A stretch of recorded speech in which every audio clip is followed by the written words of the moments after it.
Salam alaikum, peace be upon you, dear friends, and welcome to the second part of our program. You might remember that at the end of the first part, we raised the question, how should we consider Christians, enemies, friends, kuffar, unbelievers, or believers? Many ayat of the honored Quran consider the people of the book as enemies. That's very clear.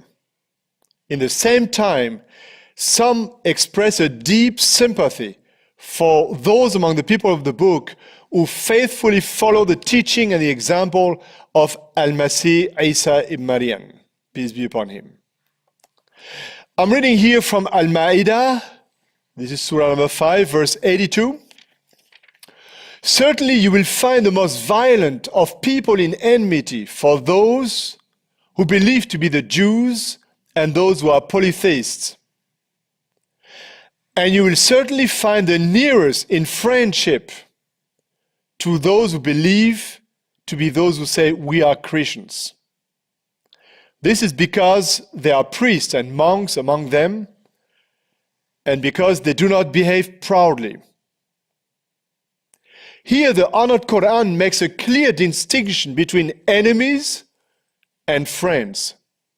Enemies, the most violent ones, are among the Jews and those who have many gods. An exact translation of polytheists is those who commit shirk. And it may also apply to Christians who associate partners to Allah. It means that some of the Christians might be among the worst enemies.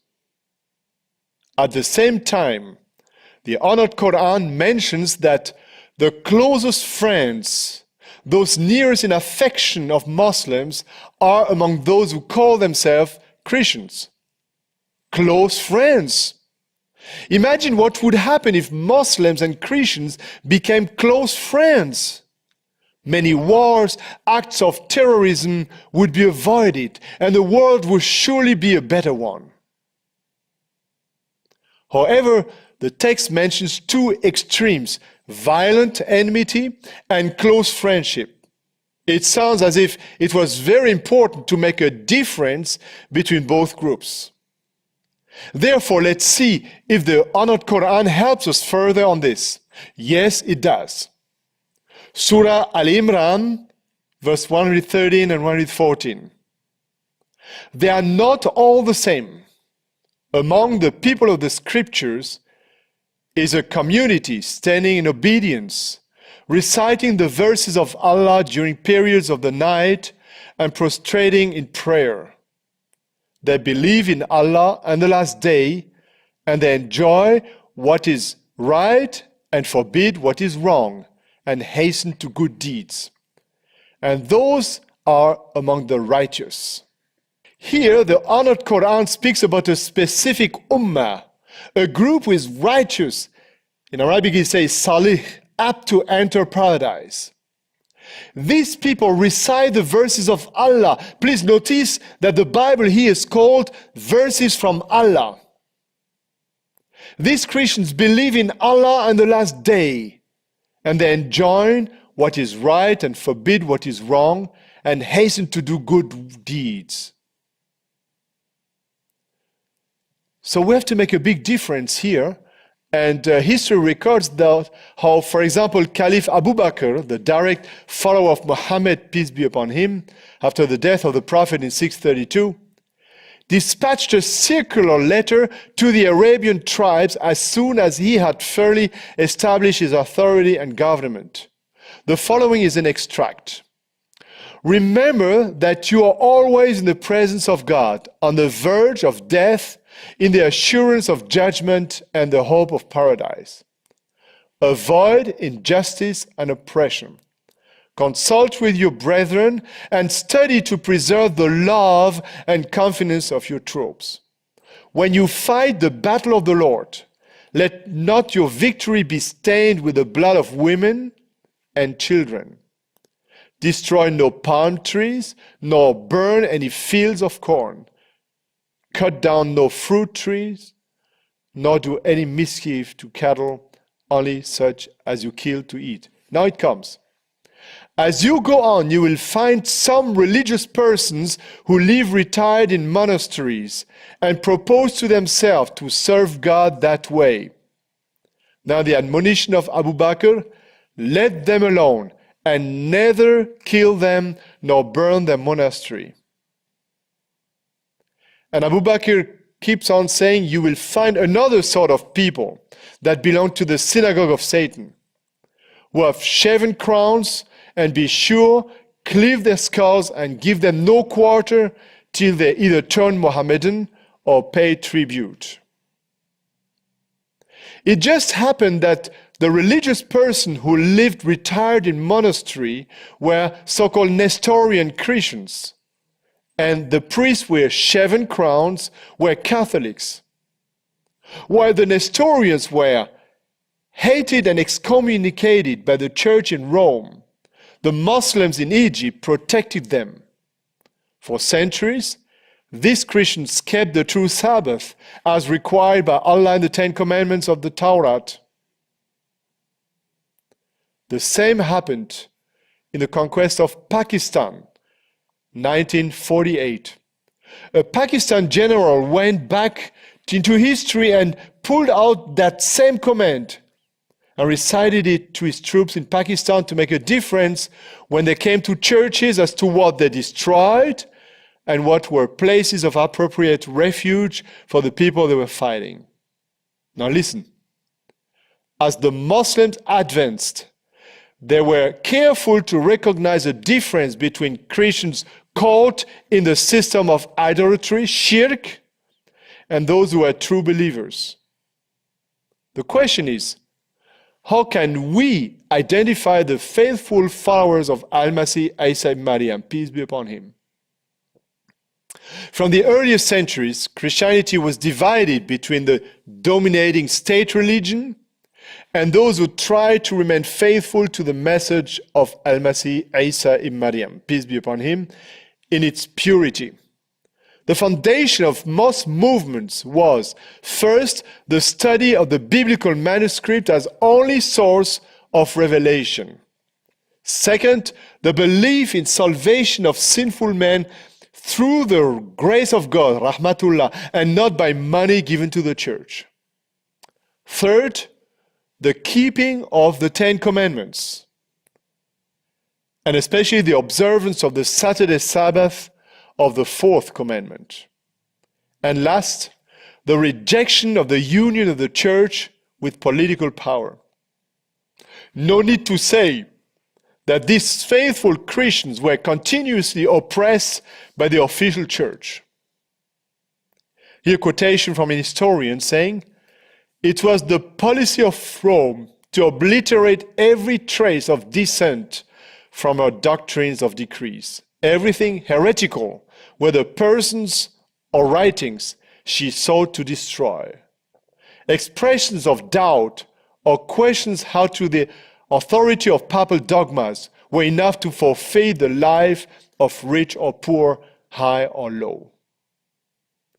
It means that those ones were considered as heretics and persecuted by the majority who followed the Bible. Between the 13th and the 18th century, the church killed around 10 million people in Europe and tortures, abused, and terrified a countless number. We could add to this thousands of Jews between the 11th and the 14th century, 9 million so-called witches, around 100 million victims of the conquest of South America, etc. Some writers go up with the number.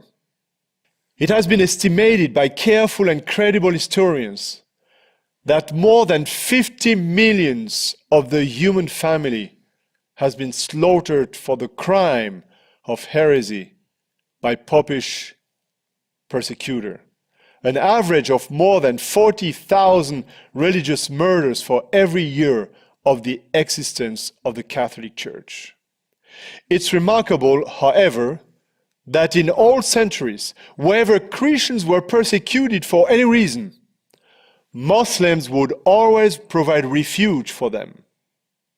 During the time of pre-Crusade Arabia, while it was virtually impossible for Muslims to trade and reside in most Christian lands, European Christians could live in many Islamic societies as people of the book without any trouble.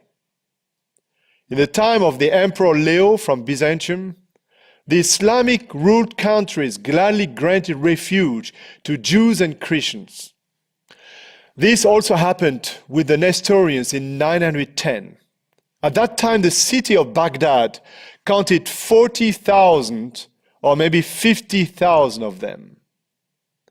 The Eastern Christian Church, which had been persecuted and excommunicated by the Western Church, was not destroyed by Islam.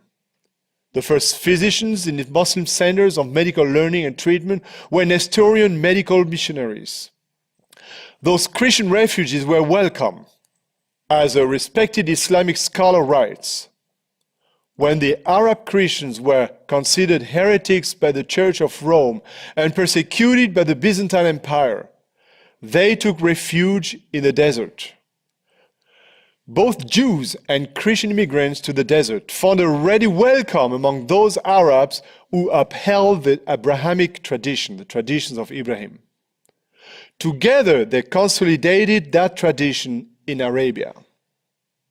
Henry Trees summarized the freedom of the Christians under pre-Crusade Arab rulership in following terms.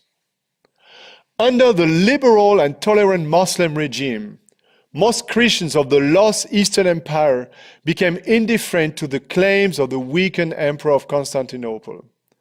The Christians in the East paid their tax to the Arabs at a lower rate of what the Emperor would take from them, and went on with their almost interrupted worship, delighted at the lack of persecution from the side of the Muslims.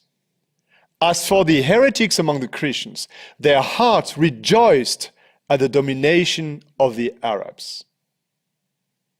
Christians were even allowed to build new churches, provided they did not overtop the mosque in hate.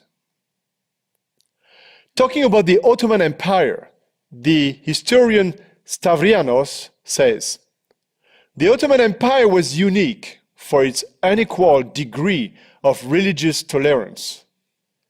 In a period when Catholics and Protestants were massacring each other, and where Jews were being hounded from one Christian state to the other, the subjects of the Sultan were free to worship as they wished with comparatively minor disabilities. The Ottomans drew upon the egalitarianism and inclusive traditions of Central Asia and the relative tolerance of Islam to construct a society in which non-Muslim monotheists could live and work in relative freedom. Oppressed inhabitants of exclusionary Christian states found such an alternative enormously attractive." So far the quotation. Why were Muslims so kind to these true Christians? If we come back to the root of the word Islam as the principle of submission, we may say that Islam may also apply to all faithful followers of Al-Masih Isa ibn Maryam, peace be upon him. Please notice what the Injil states on that matter. In Romans chapter 12, verse 1, the Apostle Paul says, "I beseech you, therefore, brethren, by the mercies of God, that you present your bodies as living sacrifice, holy, acceptable to God, which is your reasonable service." The Apostle Paul suggests there that because Allah is merciful, Ar-Rahman Ar-Rahim, we should give ourselves to Him. The Christian should aslama to Him. This reminds us of Allah's main attribute in the honored Quran, His compassion, the clear parallel between the Quran and the Injil. Therefore, we could translate the verse from the honored Injil as follows. Because Allah is Ar-Rahman and Ar-Rahim, we should aslama to Him. Consequently, we may say that all those who follow Ibrahim's example, peace be upon him, are genuine Muslims surrendered to God. And my friend, this is in accordance to what the Honored Quran states in several ayats. Al-Baqarah 111 and 112. And they say, none shall enter paradise unless he's a Jew or a Christian. Those are their desires. But say, produce your proof if you are truthful. No. Whoever submits his whole self to Allah and is a doer of good, he will get his reward with his Lord. On such shall be no fear, nor shall they grieve. In the same surah, Al-Baqarah, verse 132, and this was the legacy that Abraham left to his sons, and so did Yaqub. O my sons, Allah has chosen the faith for you. Then die not except in the faith of Islam. The text says, submit it to God, which is not a religion, it's a principle. And therefore in An-Nisa 125 it is said, who can be better in religion than one who submits his whole self to Allah, does good and follows the way of Ibrahim the true in faith? For Allah did take Ibrahim for a friend. One more quotation, Al-Hajj. Ayat 78. Fight for the cause of Allah with the devotion due to Him. He has chosen you and laid on you no burdens in the observance of your faith, the faith of Ibrahim your father. In this, as in former scriptures, He has given you the name of Muslims, so that the apostle may testify against you, and that you yourself may testify against you fellow men. Therefore, attend your prayers, render the alms, Levi, and hold fast to Allah, for He is your guardian, a gracious guardian and a gracious helper. This ayat witnessed that Muhammad, peace be upon him, considered true Christians as submitted Muslim to Allah in the same way as he was.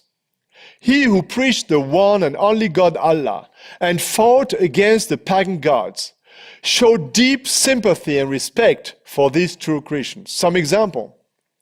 In the year 615, Muhammad, peace be upon him, advised those of the persecuted Muslim to escape from polytheist cruelty and oppression in Makkah al-Mukarramah and to seek refuge with the Christian king of Ethiopia.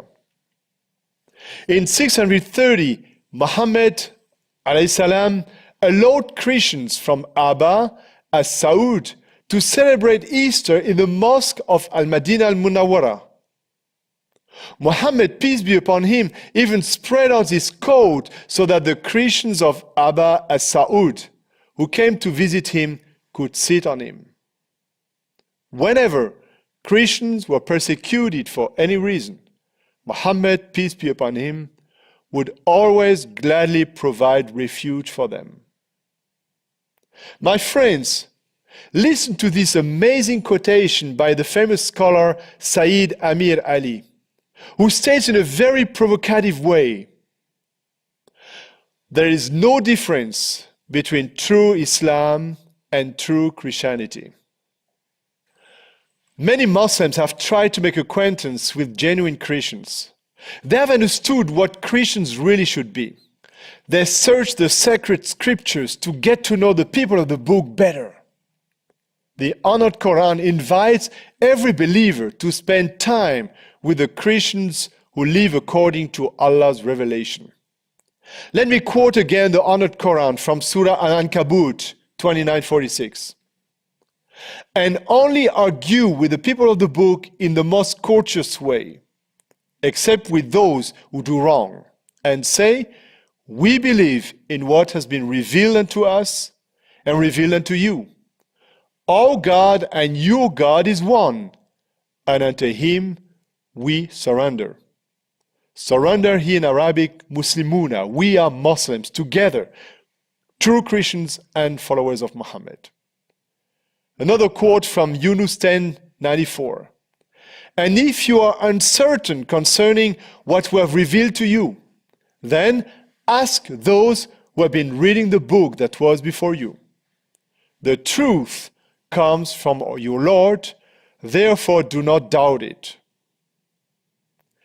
Here the Bible is called the truth. And this is why I invite all those who do not wish to have anything to do with Christians who live like pagans, but yet who are searching Allah's will with all their heart. If you are ready to follow the words of the honored Quran, then look for those who have already read Taurat, Zabur, and Injil. Ask them questions. Only argue with them in the most polite way. Do not neglect the signs of Allah. Find the closest friends among the Christians. By the way, you have the same idea in the Injil, that you have two groups, the Christians who are apostate, who went away from the Bible, and those who really follow. Called in Revelation 14:12, the holy ones who keep God's commandments and their faith in Jesus. May Allah help you and guide you to find the right way, to find those among the Christians you can rely on, those who will be your best friends if you just accept to mingle with them, to meet them. How will you recognize these people? Again, the Quran says, those who revere the Bible, those who follow the Bible, those who do what is right and forbid what is wrong, those who believe in the end time, these Christians are the true ones. May God help you on your search for those Christians. God bless you.